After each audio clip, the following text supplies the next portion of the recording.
Hello friends, my name is Nilakshi and I'm from Unicom Educare, and in this video today I'll be talking about 10 IELTS myths. Well, I've seen number of students, their mind is boggling when they are filling up the exam, whether to change the test date or whether to change the location, and even after they are done with their coaching, they are still have some misconceptions which hinder their performance in the exams.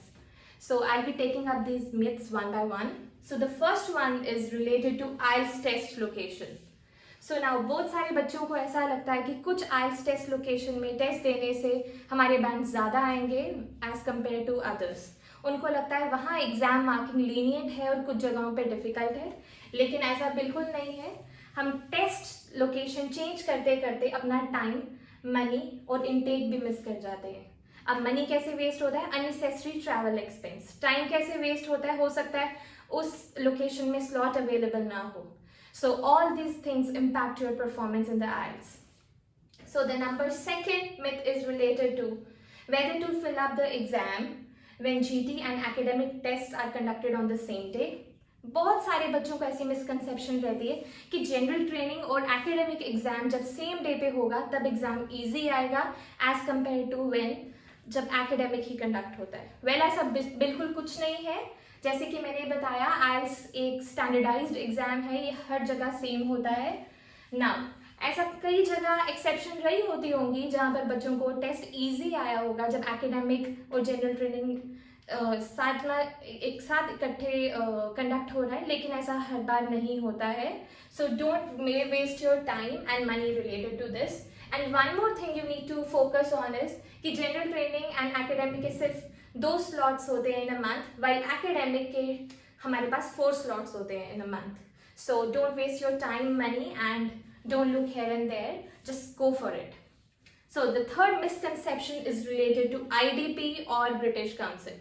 बहुत सारे बच्चों को लगता है IDP में marking lenient होती है as compared to British Council, या ऑन द अदर हैंड कईयों को ब्रिटिश काउंसिल में टेस्ट देना ईजी लगता है as compared to IDP. Well it's about their past experiences. हो सकता है किसी ने पहले ब्रिटिश काउंसिल में टेस्ट दिया हो और उसका परफॉर्मेंस अच्छी नहीं हो, वो वेल प्रिपेयर्ड नहीं हो. नेक्स्ट टाइम प्रिपेयर हो कि अगर उसने आइल्स में आईडीपी में टेस्ट दिया है तो उसका रिजल्ट अच्छा आया हो, तो वहाँ से ये मिसकंसेप्शन बन जाती है. But mind you, IDP and British council दोनों ही क्रेडिबल अथॉरिटी है, दोनों सेम स्टैंडर्ड्स फॉलो करते हैं, एंड ये मिसकंसेप्शन बिल्कुल माइंड में नहीं रखे. Now number 4th misconception is related to like examiners give more bands than the others. ऐसा कुछ नहीं है कि कोई एग्जामिनर ज्यादा बैंड्स देता है या लीनियंट होता है while दूसरे स्ट्रिक्ट होते हैं. जैसे अब मैं यहाँ पर हमारे बच्चों की बात करूँ, उनको लगता है जो फॉरेनर्स होते हैं वो बैंड ज्यादा देते हैं and they try to overlook the grammar part, whereas the South Indians are more focused on the grammar. और ऐसा कुछ नहीं है. मैं आपको ये बताना चाहूँगी, जो एग्जामिनर्स होते हैं they undergo intensive training to evaluate your test. Okay, so हर एग्जामिनर के ऊपर एक सुपरवाइजर होता है जो उनका काम चेक करता है. सो ऐसा कुछ नहीं है.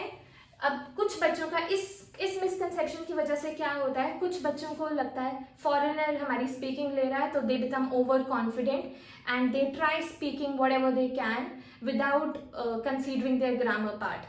लेकिन वहीं अगर उनको कोई साउथ इंडियन एग्जामिनर आ जाए, उससे उनका कॉन्फिडेंस बिल्कुल शैटर हो जाता है, उनकी परफॉर्मेंस बहुत बुरे तरीके से इफेक्ट होती है. So don't be judgemental.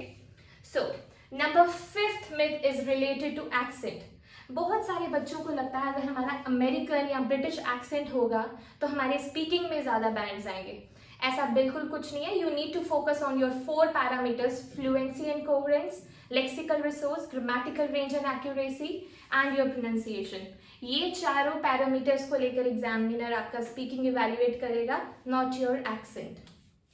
Okay, so number 6th myth is related to your opinion should match with the examiner.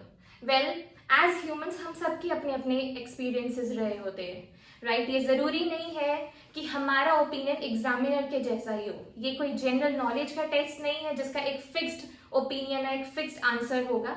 हम सबके अपने अपने ओपिनियंस होते हैं, right?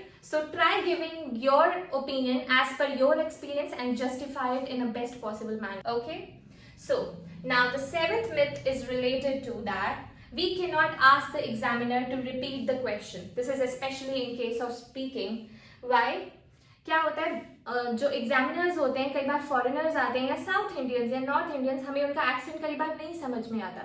So without even asking the examiner the students blabber there, and ऐसा क्या होता है, उनको क्वेश्चन समझ नहीं आता, वो कोई भी आंसर दे देते हैं, उनका बैंड स्कोर इफेक्ट होता है. ऑफ कोर्स अगर आपको क्वेश्चन समझ नहीं आए, ask the examiner to repeat the question humbly.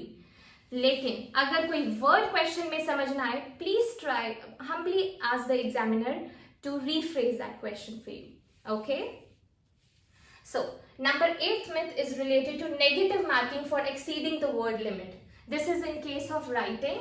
इसमें क्या होता है, बहुत सारे बच्चों को लगता है अगर हम वर्ड लिमिट एक्सीड करेंगे तो हमारे बैंड स्कोर भी कट जाएगा. ऐसा बिल्कुल कुछ नहीं है. लेकिन इसमें क्या होगा, आपको पता है इसमें राइटिंग में टाइम कंस्ट्रेंट है. We have 60 minutes to complete 2 task. हम जितना ज्यादा लिखेंगे उतने एरर्स भी प्रोड्यूस करेंगे और उतना हम टाइम भी लूज करेंगे. So make sure you are confident whatever you are writing, you know what it is, and don't go out of the topic of course.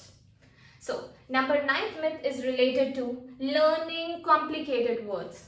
बच्चों को लगता है हम जितने कॉम्प्लिकेटेड कॉम्प्लेक्स वर्ड्स का यूज करेंगे उतने ज्यादा हमारे बैंड्स आएंगे, उतना ज्यादा इंप्रेसिव लगेगा एग्जामिनर को. But what they forget is their applicability. कई बार वो इतने हेवी वर्ड्स, इतने कॉम्प्लिकेटेड वर्ड्स याद करके जाते हैं एंड वो कहीं पर भी उनको फिट कर देते हैं, जिससे पूरा सेंटेंस स्ट्रक्चर खराब हो जाता है. हमने ऐसा कुछ नहीं करना है. Whatever you are writing, make sure you know what it is. अगर आप किसी वर्ड को लेकर 100% कॉन्फिडेंट नहीं हो तो बेटर है उसको यूज ना करें. Try writing something simple yet it should be meaningful. Now last but not the least, हमारी 10th myth है changing passport to hide previous results. बहुत सारे बच्चे क्या करते हैं, जिन्होंने 4 to 5 attempts IELTS के किए होते हैं, फिर भी उनका डिजायर्ड बैंड स्कोर नहीं आया होता है, वो क्या करते हैं, अपना प्रीवियस रिजल्ट छुपाने के लिए अपना पासपोर्ट चेंज कर लेते हैं.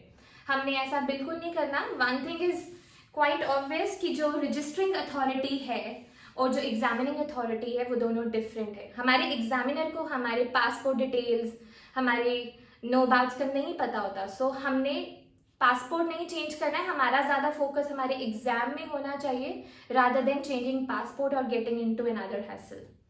Whosoever has any more misconceptions other than these can write it in their comments, and I will try to clarify all those misconceptions in my upcoming video. Thank you so much for watching.